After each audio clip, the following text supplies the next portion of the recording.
መጽሐፈ ምሳሌ ምዕራፍ 7 ልጄ ሆይ ቃሌን ጠብቅ፣ ትእዛዜንም በአንተ ዘንድ ሸሽግ። ትእዛዜን ጠብቅ በሕይወትም ትኖራለህ። ሕጌንም እንደ ዐይንህ ብሌን ጠብቅ። በጣቶችህ እሰራቸው፣ በልብህ ጽላት ጻፋቸው። ጥበብን አንቺ እኅቴ ነሽ በላት፣ ማስተዋልንም ወዳጄ ብለህ ጥራት። ከጋለሞታ ሴት ትጠብቅህ ዘንድ ቃሏን ካለዘበች ከሌላይቱ ሴት።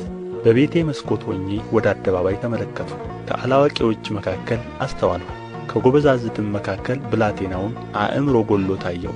በአደባባይ ሲሄድ በቤቷ አቅራቢያ ሲያልፍ የቤቷን መንገድ ይዞ ወደ እርሷ አቀና። ማታ ሲመሽ ውድቀትም ሲሆን በሌሊትም በጽኑ ጨለማ እነሆ ሴት ተገናኘችው፣ የጋለሞታ ልብስ የለበሰች ነፍሳትን ለማጥመድ የተዘጋጀች ሁከተኛና አባያ ናት። እግሮቿም በቤቷ አይቀመጡም።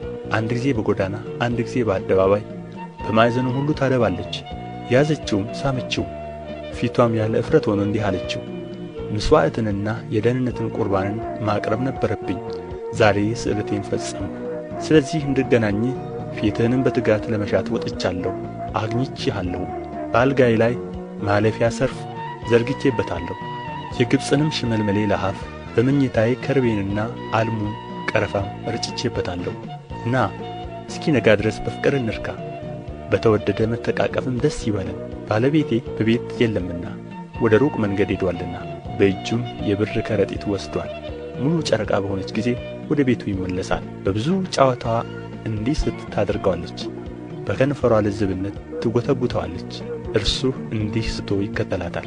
በሬ ለመታረድ እንዲነዳ፣ ውሻም ወደ እስራት እንዲሄድ፣ ወፍ ወደ ወጥመድ እንደሚቸኩል፣ ለነፍሱ ጥፋት እንደሚሆን ሳያውቅ ፍላጻ ጉበቱን እስኪሰነጥቀው ድረስ።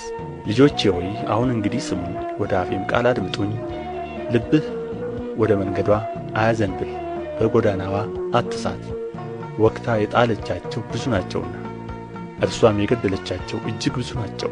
ቤቷ የሲኦል መንገድ ነው፣ ወደ ሞት ማጀት የሚወርድ ነው።